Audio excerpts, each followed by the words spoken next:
maulid Nabi ini kira-kira? Apa yang salah? Gak ada. Acara kita dimulai dengan pembacaan ayat suci Al-Quran.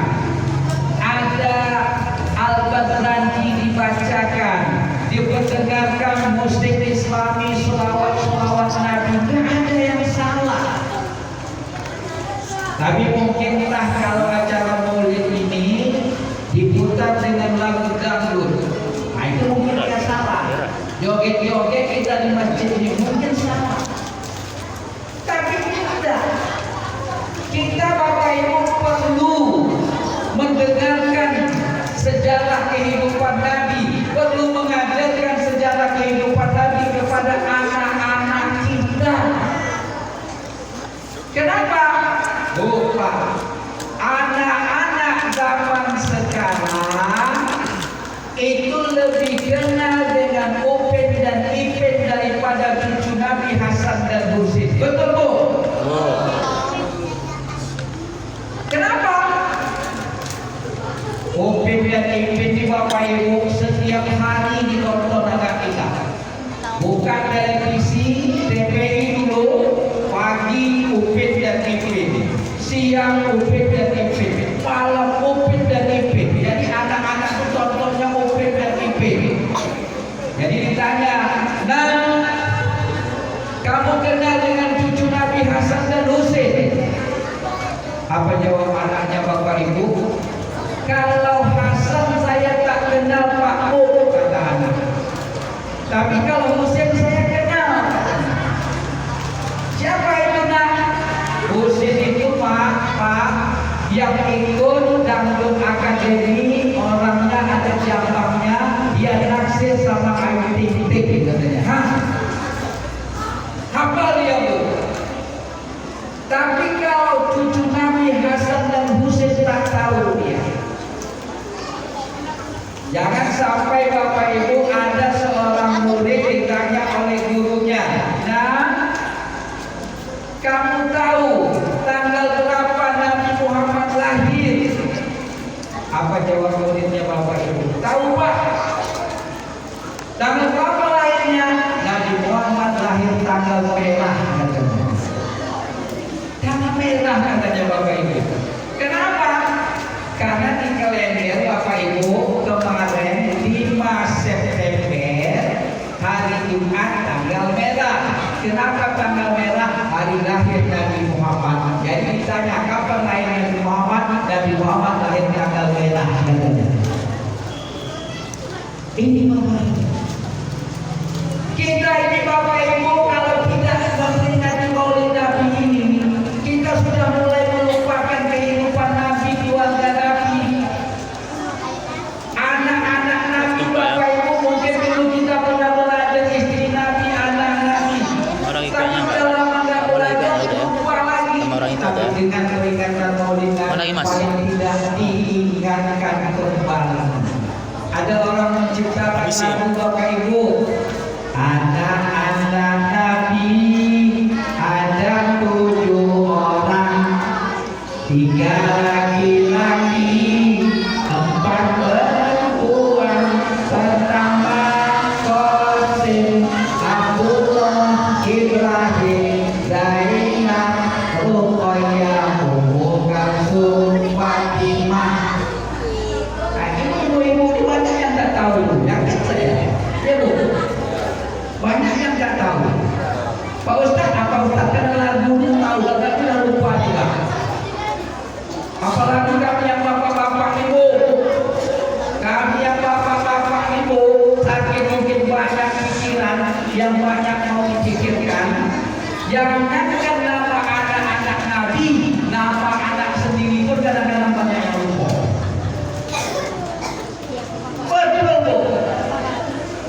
Kau tahu Pak Ustaz, waktu bayar zakat fitrah Bu, waktu bayar zakat fitrah, saya bayarkan zakat fitrah saya pada tahun ini untuk anak saya si A, si B, apa lagi nama anak saya lupa Bu.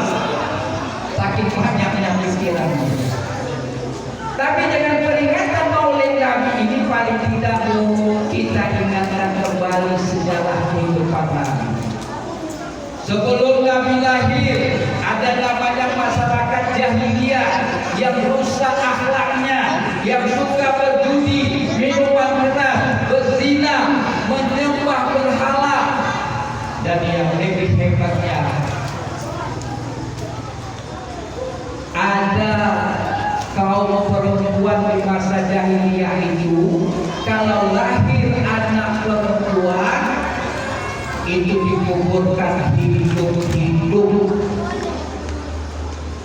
Di zaman jahiliyah kedudukan kaum wanita sangat hina. Wanita pada zaman jahiliyah tidak mendapatkan harta warisan, tapi wanita boleh diwariskan. Kalau wanita suaminya meninggal, itu anaknya boleh kawin dengan ibunya pada masyarakat jahiliyah. Zaman jahiliyah, seorang laki-laki boleh menikahi dua wanita yang bersaudara sekaligus. Tapi setelah Islam datang, Nabi Muhammad lahir, derajat harkat martabat kaum ibu-ibu diangkat sama kedudukannya dengan kaum pria di mata Allah. Yang membedakan hanyalah ketakwaannya.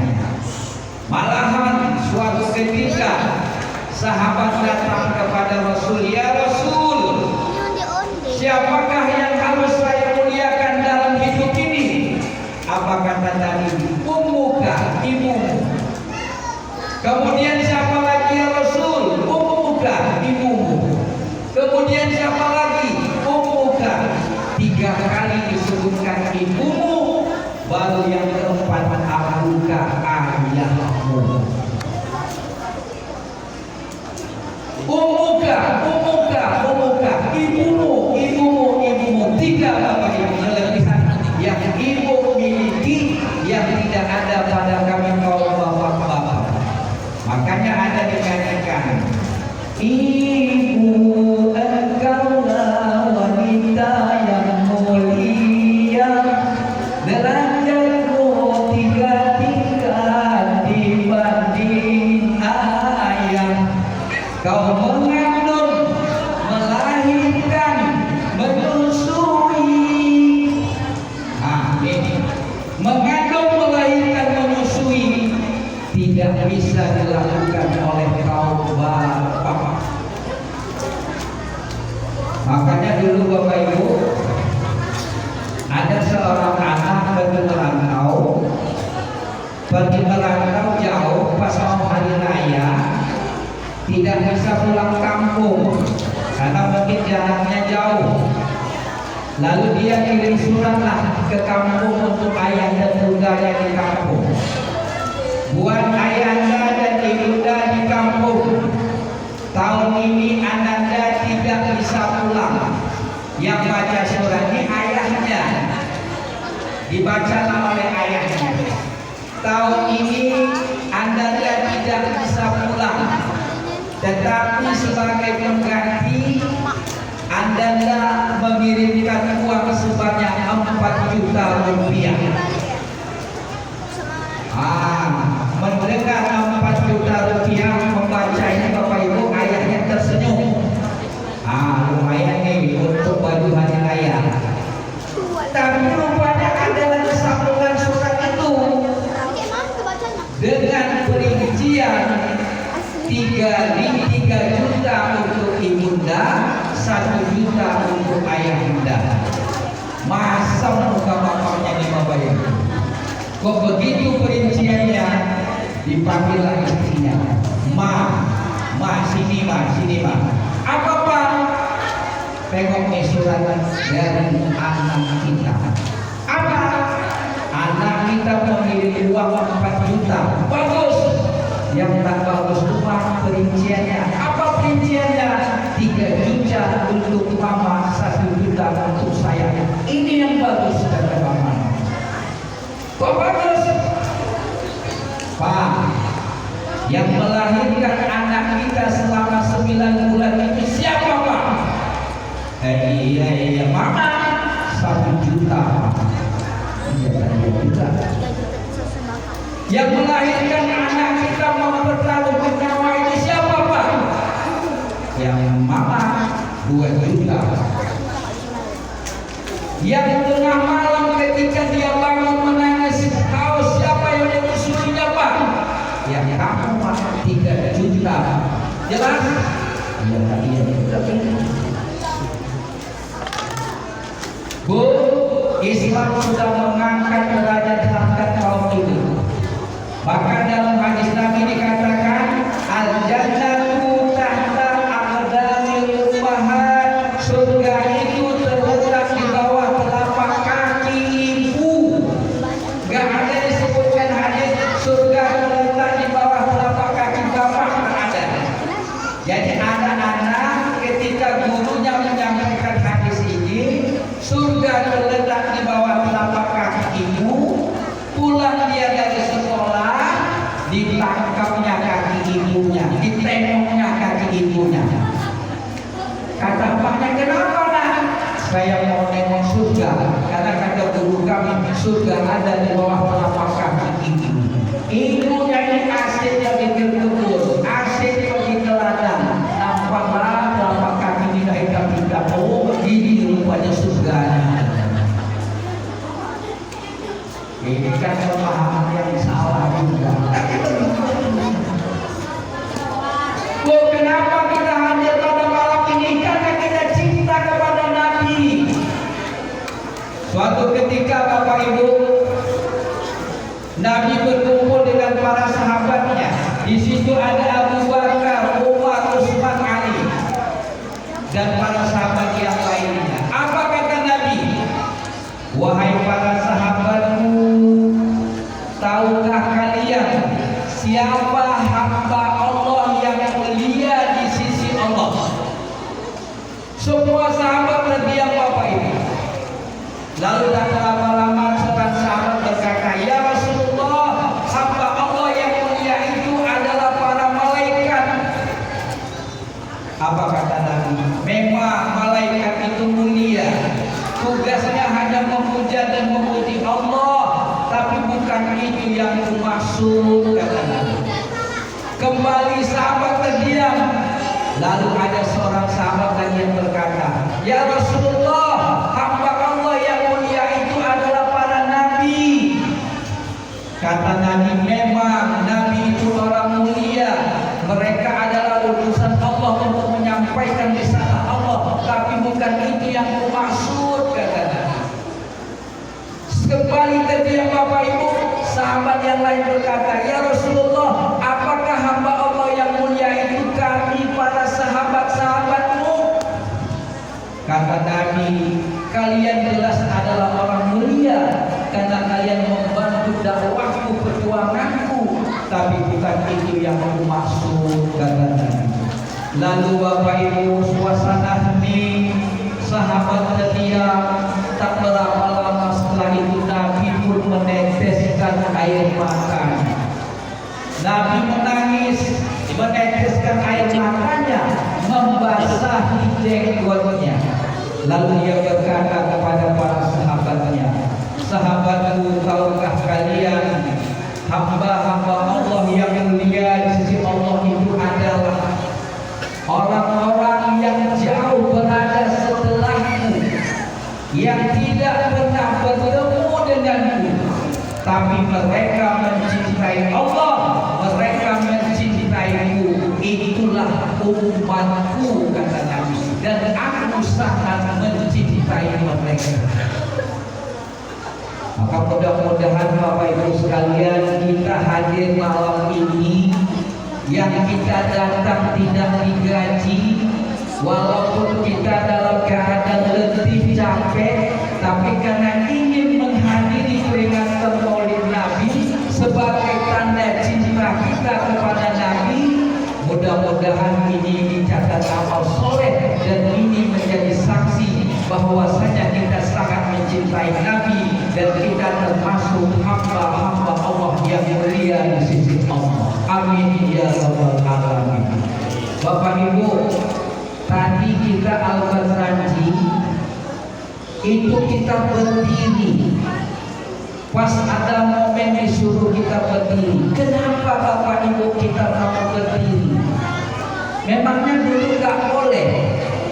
Tidak ada larangan kita duduk, tapi begitulah penghormatan kita kepada Nabi, seolah-olah Nabi itu hadir di tengah kita. Marhaban, selamat datang ya Rasulullah. Seolah-olah Nabi itu hadir di tengah kita. Maka mudah-mudahan semua kita yang hadir pada malam ini, semua yang ikut membantu kegiatan ini, yang menyumbang berupa tenaga, yang menyumbang berupa dana, yang menyumbang berupa makanan, semuanya dicatat oleh Allah sebagai amal soleh dan dibalas dengan balasan yang berlipat ganda. Amin ya rabbal alamin. Bapak Ibu yang saya muliakan, tapi cinta kita kepada Nabi tidak cukup dengan hanya menghadiri peringatan Maulid ini saja. Lalu apa tanda cinta kita kepada Nabi lagi Bapak Ibu? Yang pertama kata pepatah Arab, man ahabba syai'an aksara min dzikrihi. Siapa yang cinta dengan sesuatu, maka sesuatu itu akan selalu disebutnya. Maka artinya kalau kita cinta dengan Nabi kita Muhammad sallallahu alaihi wasallam, maka hendaknya kita selalu menyebut nama Nabi kita, selalu berselawat untuk Nabi kita, terutama ketika nama Nabi kita Muhammad sallallahu alaihi wasallam disebutkan, maka kita ucapkan Allahumma sholli ala sayyidina Muhammad wa ala ali sayyidina Muhammad. Boleh tak pakai sayyidina? Boleh. Kalau itu mau baca selawat Allahumma sholli ala Muhammad wa ala ali Muhammad, boleh. Mau pakai sayyidina? Boleh. Yang tak bagus tak mau baca selawat, selesai. Kenapa kita perlu membaca selawat? Kata Nabi, man shalla alayya sholatan, siapa yang berselawat kepadaku satu kali, sallallahu alaihi biha asla, maka Allah berselawat kepadanya 10 kali. Wa khuttat anhu asyara syai'at, dihapuskan baginya 10 keburukan. Wa rufi'at lahu asyara darajat, diberikan kepadanya 10 derajat kemuliaan. Subhanallah. Tadi ibu-ibu baca Al-Baqarah, al-jannatu wa na'imuha sa'dul liman yusalli wa yusallim wa yubarik alaihi. Ibu-ibu tahu artinya Bu? Tahu artinya Bu? Pak? Al-jannatu, surga itu, wa na'imuha, dan segala kenikmatan yang ada di dalamnya, sya'dun, disediakan, liman, bagi orang-orang yusolli, yang senantiasa bersolawat, wa yusallim, dan senantiasa memberikan salam, wa yubalik, dan senantiasa memohon keberkahan buat Nabi Muhammad sallallahu alaihi wasallam. Surga dan segala isinya disediakan bagi orang-orang yang senantiasa berselawat kepada Nabi. Oleh karena itu Bu, Pak, ringankan lisan kita untuk berselawat kepada Nabi kita.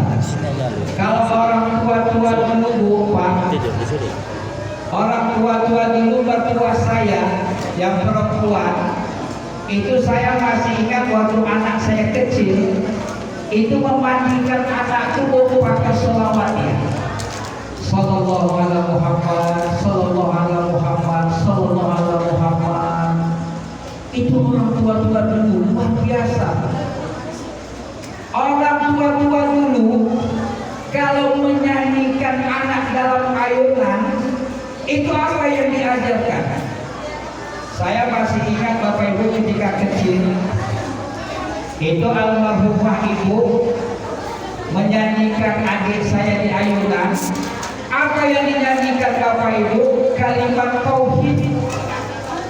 La ilaha illallah Muhammad Rasulullah, tiada Tuhan selain Allah, Nabi Muhammad utusan Allah. Enak anak dalam ayunan tertidur mendengarkan kalimat tauhid ini, Bapak. Tapi entah kenapa bergeser zaman, Bapak Ibu, itu la ilaha illallah itu bertukar. Jadi apa? Laluna lalu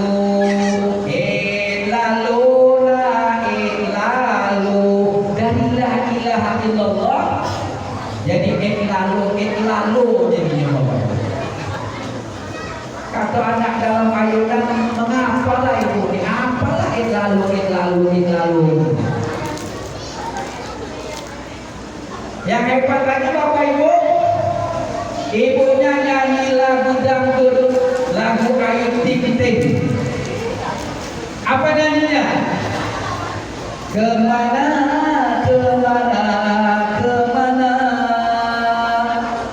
kata anak dalam ayunan, mengapa lah ibu kamu ini? Jelas aku dalam ayunan ditanya juga lagi kemananya. Yang agak kejam, lagu Caca Andika. Masak sendiri, cuci baju sendiri. Kata anak dalam ayunan, kejam betul lah mama bawa kecil disuruh masak sendiri gitu. Yang hebat lagi, Bu, yang artinya tak tahu dia tapi dia nyanyikan lagu India. Ibu di sini banyak yang pandai lagu India. Banyak, Bu. Dirimu banyak, Bu. Dirimu banyak. Dia nyanyikan anaknya pakai lagu India.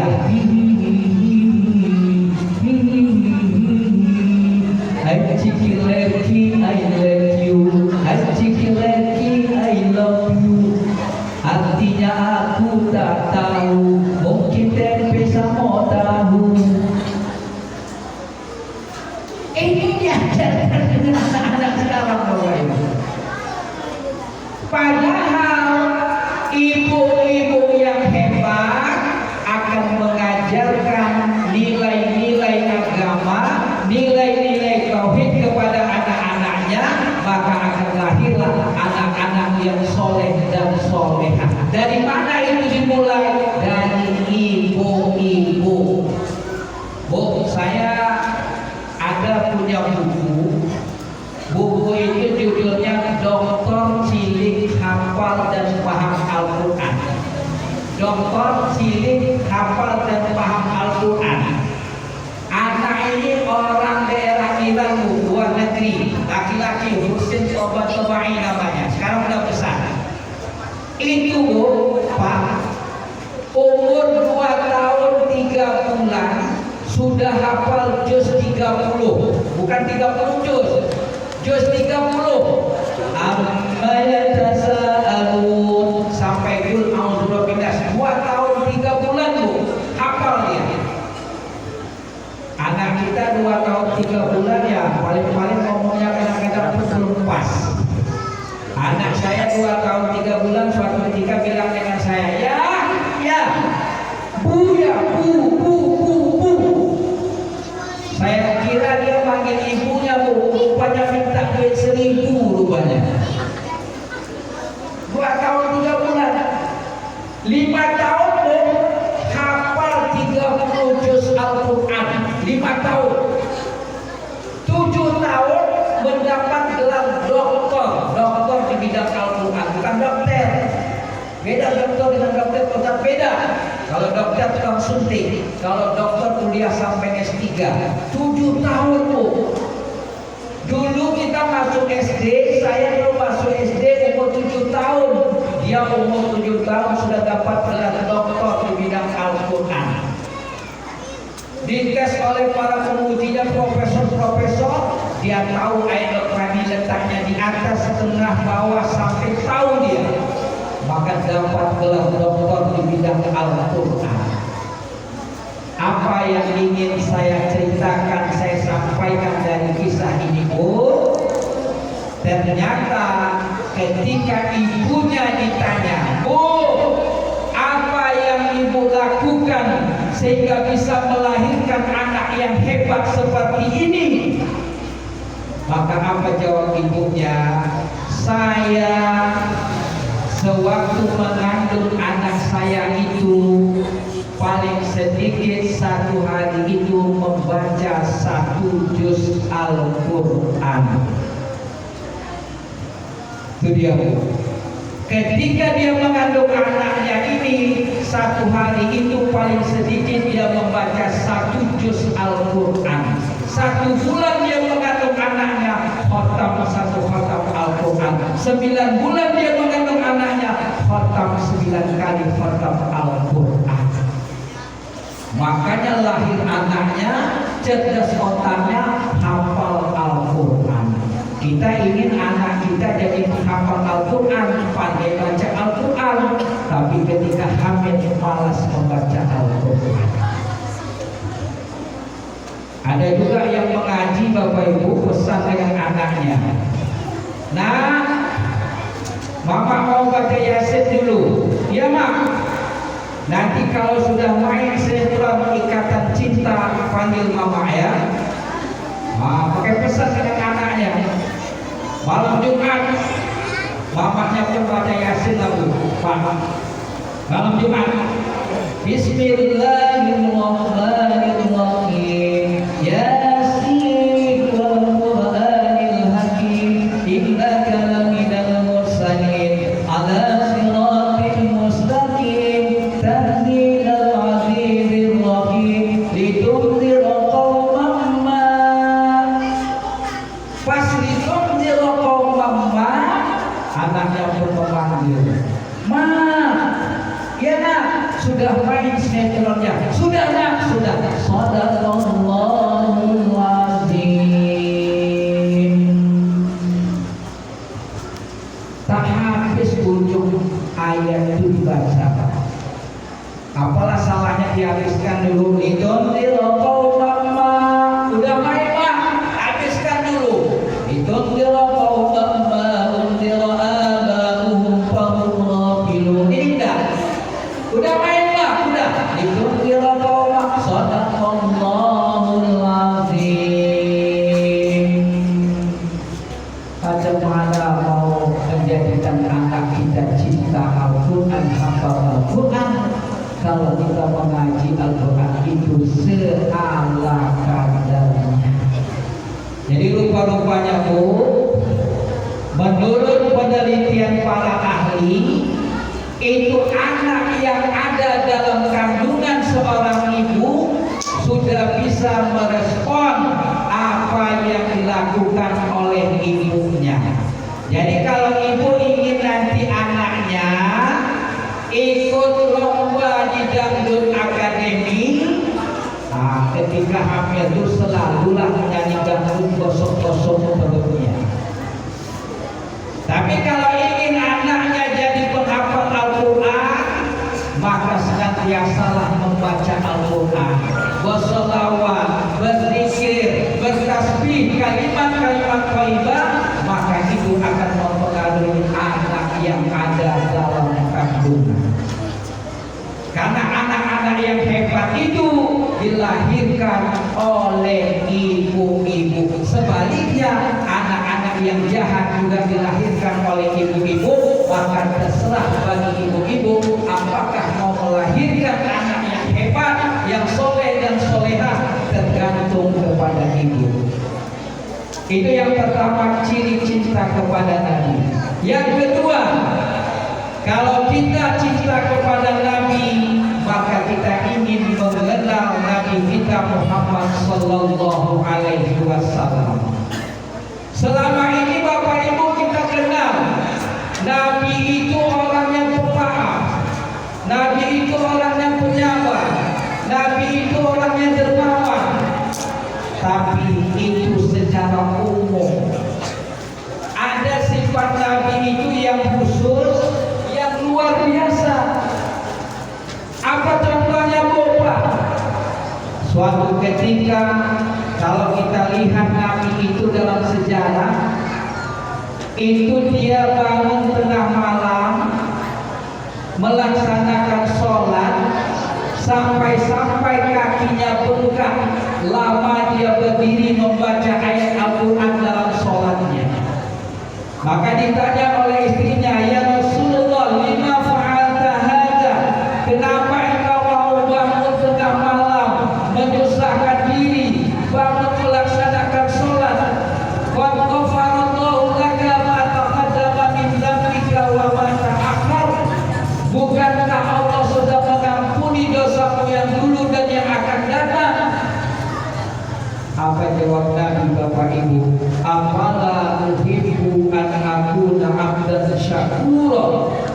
Aku ingin menjadi hamba yang pandai bersyukur kepada Allah Subhanahu wa ta'ala. Luar biasa.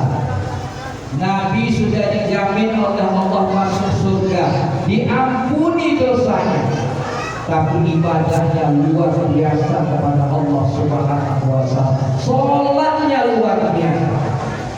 Maka oleh karena itu Bapak Ibu, salah satu peringatan Maulid Nabi ini hikmahnya adalah kita belajar dari Nabi bagaimana ibadah Nabi, terutama sholatnya, lalu kita evaluasi kepada diri kita bagaimana sholat kita kepada Allah Subhanahu wa ta'ala. Sholat 5 waktu, oke, sudah dilaksanakan 5 waktu. Apakah di awal waktu? Nah, ini dia Bapak Ibu. Saya sholat zuhurnya jam 3 supaya bisa langsung sholat asar.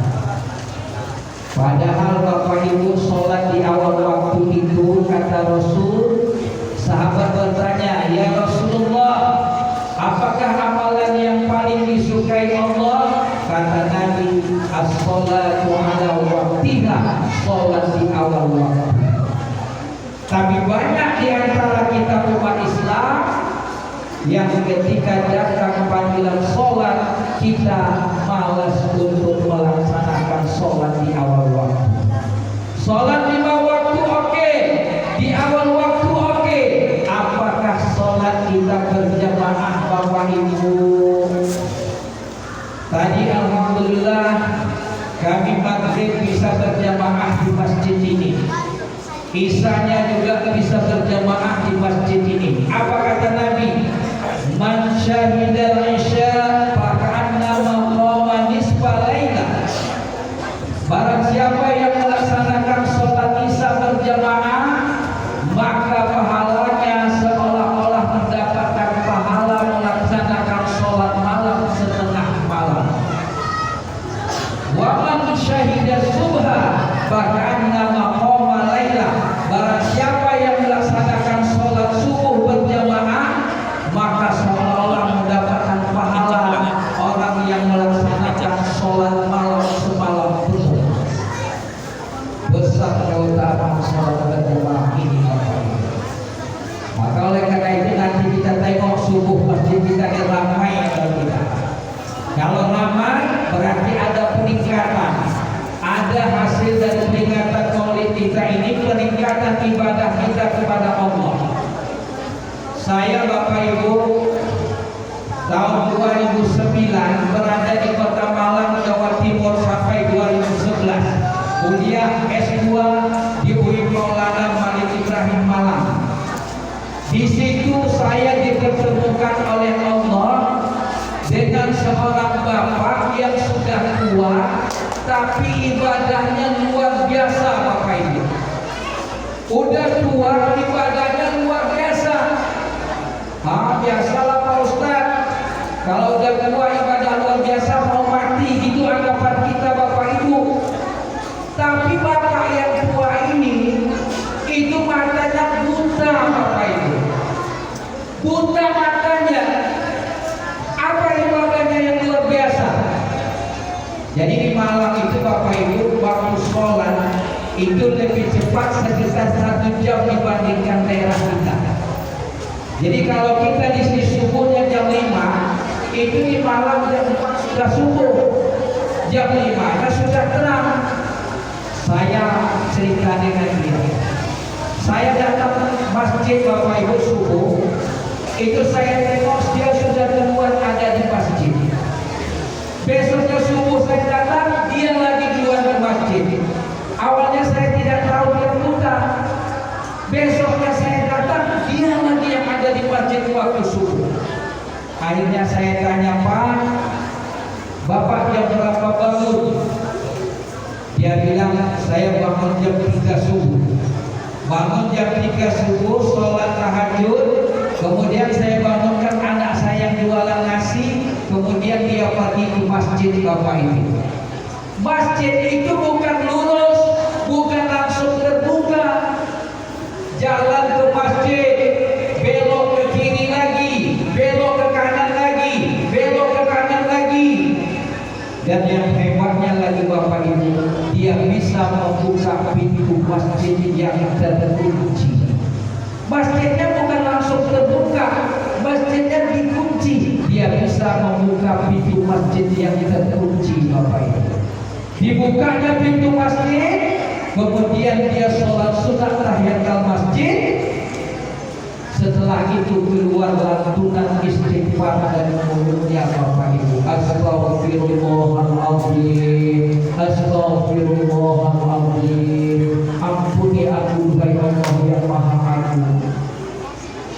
Dalam perkiraan saya Bapak Ibu, dia baca paling-paling 20, 30, 50. Tapi luar biasa dugaan saya salah. Dia baca istighfar itu Bapak Ibu 1000 kali dia baca. Demi Allah Bapak Ibu saya cerita. Saya tanya, Pak, kok bisa Bapak baca istighfar sampai 1000 kali? Ditunjukkannya Pak tasbih ini. Ini kan tasbih 33, ada batasnya. Tambah lagi 33, 66. Tambah lagi 33, 99. Tambah wujudnya 100. Setiap saya baca 10 kali saya tandakan 1. Saya baca 10 kali saya tandakan 1. 10 kali saya tandakan 1. 10 kali 100 berapa? 1000 kan? Masya Allah Bapak Ibu, malu saya. Ketika itu seolah-olah Pak Bu, seolah-olah ada suara yang datang. Ada suara yang mengatakan, hei Sukri, tuh kau tengok bapak yang tua itu, yang buta matanya, tapi dia selalu menjadi orang yang pertama sekali datang ke masjid pada waktu subuh. Hei Sukri, tuh kau tengok bapak yang buta matanya itu, tak ada dosa matanya, tak ada yang tak baik, yang tak elok yang ditengoknya, tapi istighfarnya kepadaku sampai 1000 kali setiap subuh. Sementara kau yang matamu sehat, badanmu sehat, berapa kali kau beristighfar kepadamu? Banyak yang tak elok-elok kau lihat di dunia ini. Berapa kali kau beristighfar kepadamu setiap hari? Betul-betul Bapak Ibu, inilah pelajaran hidup yang luar biasa, yang mahal harganya, yang tiada nilainya, yang tidak saya dapatkan di bangku MTS alias S1 S2. Tapi Allah mengirimkan guru kehidupan kepada saya, orang tua yang buta matanya, yang luar biasa ibadahnya, menjadi orang yang pertama sekali datang ke masjid pada waktu subuh, dan istighfarnya sampai 1000 kali setiap subuhnya. Maka sejak itu Bapak Ibu, saya berniat dalam hati, ya Allah, saya ingin berubah ke arah yang lebih baik dari sebelumnya. Maka Bapak Ibu sekalian, peringatan Maulid Nabi yang kita lakukan ini salah satu tujuannya adalah mengevaluasi evaluasi bagaimana ibadah kita kepada Allah Subhanahu wa Ta'ala. Adakah peningkatan ibadah kita kepada Allah? Kalau tidak ada, berarti peringatan Maulid Nabi kita ini belum berhasil. Tapi kalau ada peningkatan, maka ada berhasil dari kegiatan yang kita lakukan ini.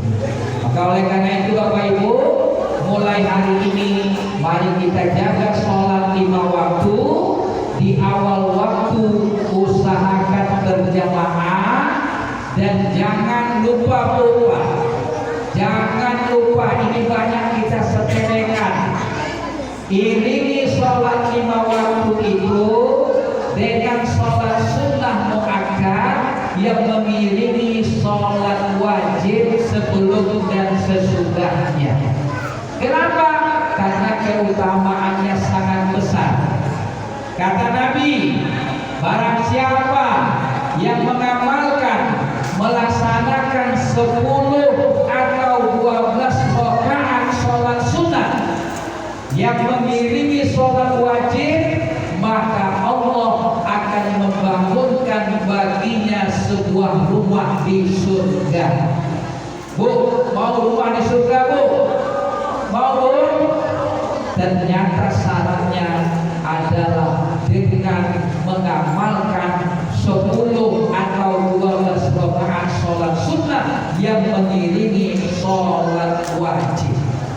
Apa itu? Mudah mengingatnya bukan 6 rakaat sebelum sholat, 6 rakaat sesudah sholat. Mana 6 rakaat sebelum sholat itu? Yang pertama 2 rakaat sebelum subuh.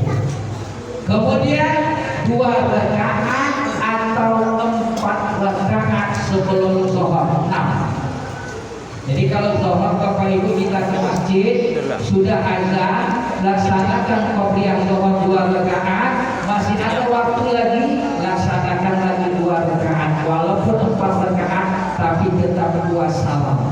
Dan yang sangat besar keutamaannya itu adalah sholat sunnah qobliyah subuh. Kata Nabi, raka'atul fajri khairum minad dunya wa ma fiha. 2 rakaat sebelum subuh itu lebih baik daripada dunia dan segala isinya. Jadi bagi kita Bapak Ibu yang selama ini mungkin belum membiasakan sholat sunnah qobliyah subuh, kalau bisa mulai nanti subuh dan seterusnya amalkan membiasakan sholat sunnah 2 rakaat sebelum subuh. Kalau kita ke masjid setelah azan laksanakan qobliyah sunnah sebelum subuh. Kalau kita sholat di rumah mungkin ibu-ibu sebelum melaksanakan sholat subuh laksanakan qobliyah subuh. Bagaimana caranya? Dalam kitab Syarah Riyadhus Shalihin disebutkan Bapak Ibu. Niatnya boleh pakai bahasa Arab.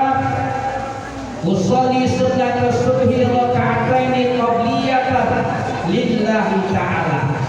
Tak hafal Pak Ustaz doanya pakai niatnya pakai bahasa Arab. Boleh pakai bahasa kita, Bu.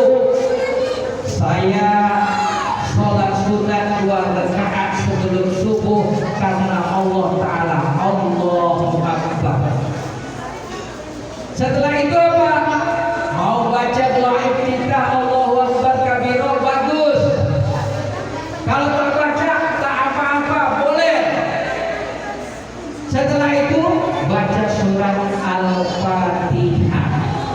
Setelah Al-Fatihah, rakaat pertama ini dianjurkan membaca surat Qul ya ayyuhal kafirun. Itu yang dianjurkan Bapak Ibu. Oh Pak Ustaz, saya tak hafal Qul ya ayyuhal kafirun Pak Ustaz. Apa yang Ibu hafal? Saya hafal yang terpendek di dunia, Inna A'tayna. Baca Inna A'tayna, tak apa-apa.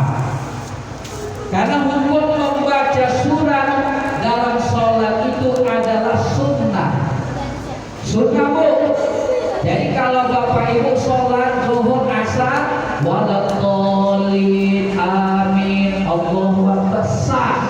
Karena hukum membaca baca surat itu hukumnya sunnah. Tapi dipertanyakan kenapa tidak baca surat? Karena tak hafal boleh, tapi karena ada yang mau ditunggu, mau dikejar, itu namanya keterlaluan. Saya tak hafal Ustaz, kuliah Al-Kafirun kadang-kadang terbalik-terbalik. Karena memang kuliah Al-Kafirun ini Bapak Ibu ada ayatnya itu di ujungnya kadang-kadang itu bisa tak nyambung. Ada kejadiannya tadi mana? Itu pas maghrib, sholat maghrib imam yang biasa tak datang lupa. Ada orang baru pulang dari haji, disuruhlah dia jadi imam. Maghrib malam Jumat. Kalau kebiasaan di beberapa daerah kalau malam Jumat itu kan maghrib itu dibaca kuliah Al-Kafirun. Baca Al-Fatihah mantap. Waladhdallin amin. Baca kuliah Al-Kafirun.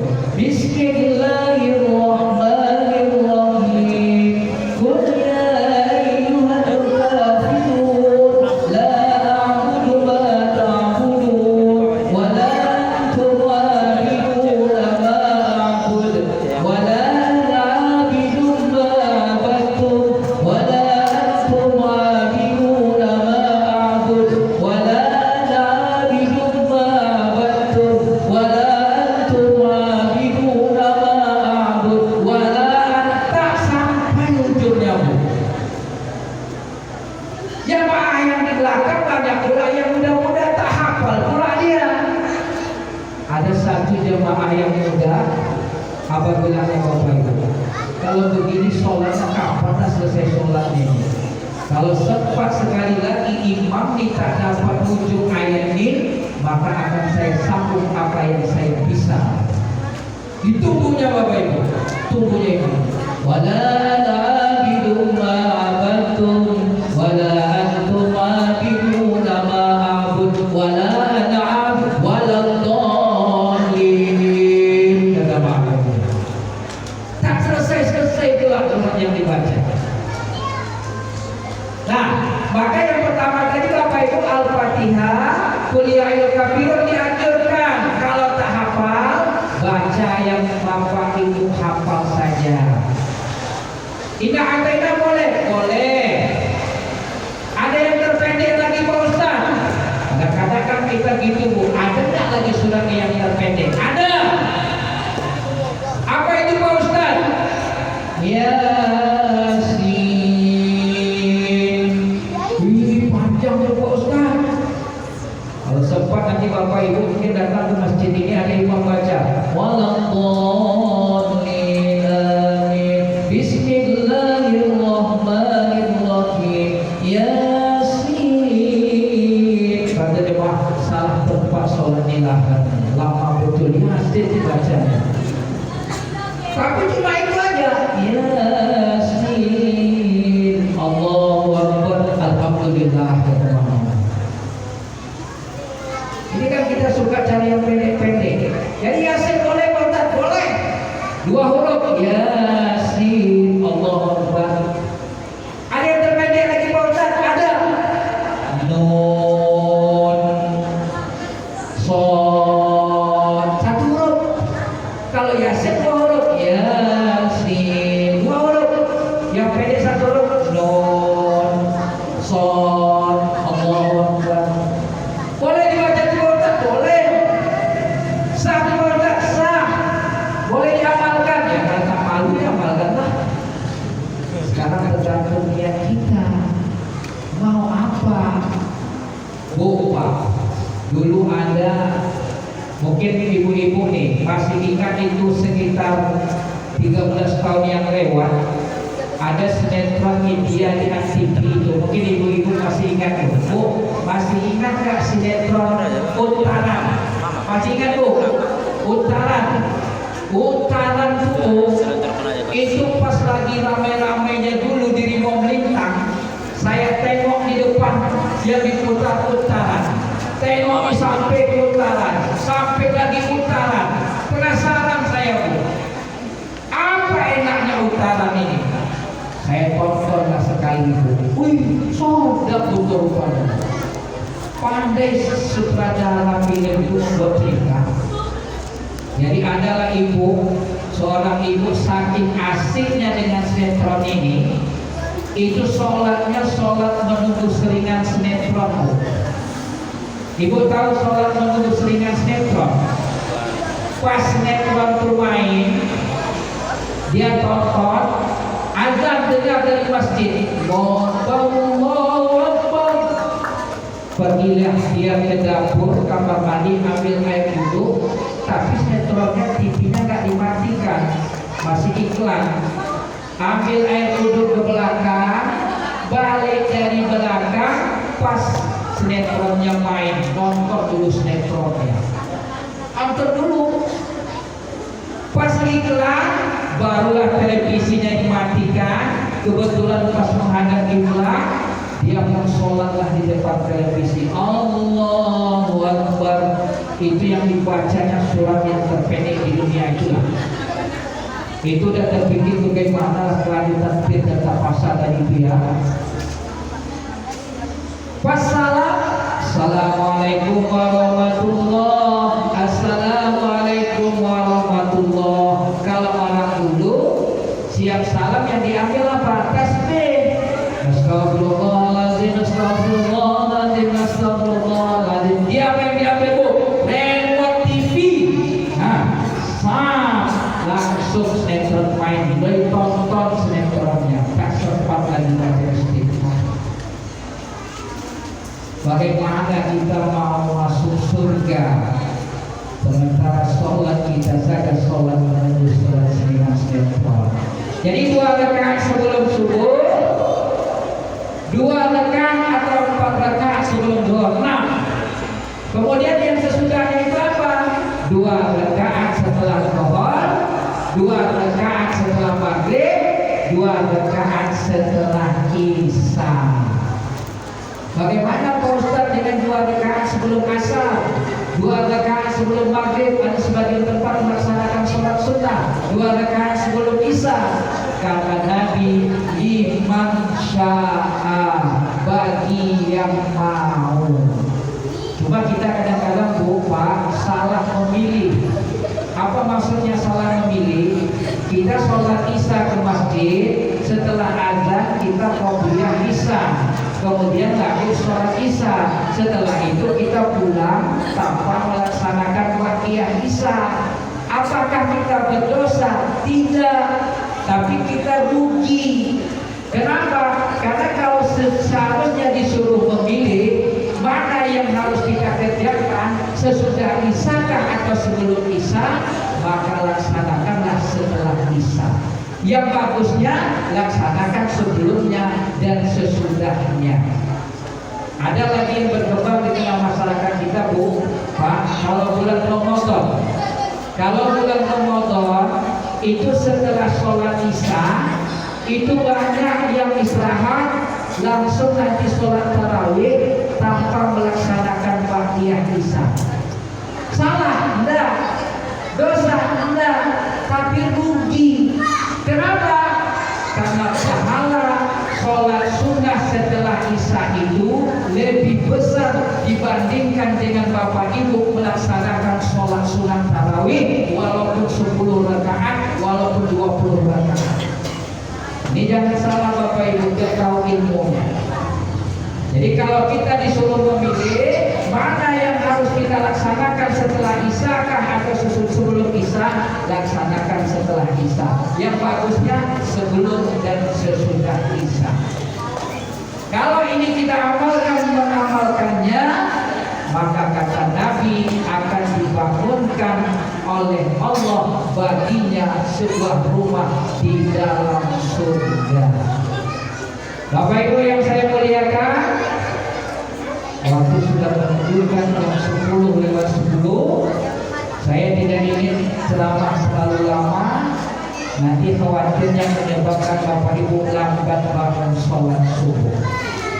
Mari kita tanamkan niat dalam hati kita, mulai hari ini dan seterusnya kita tingkatkan ibadah kita kepada Allah, terutama sholat 5 waktu. Kita usahakan di awal waktu, kita usahakan berjamaah, dan jangan lupa kita iringi dengan sholat sunnah qobliyah dan ba'diyah. Kalau ini kita amalkan, maka insya Allah akan menguatkan iman kita dan akan lahir rasa aman dalam kehidupan kita sehari-hari. Karena inilah yang dituntut oleh Rasulullah SAW yang mengajarkan kita kepada Allah bagaimana yang sudah dijamin masuk surga, diampuni dosanya, tapi tetap mau melaksanakan sholat tanda syukurnya kepada Allah Subhanahu wa Ta'ala. Sebagai penutup Bapak Ibu, mari sama-sama kita berdoa kepada Allah Subhanahu wa Ta'ala. Kita iringi dengan membaca istighfar sebanyak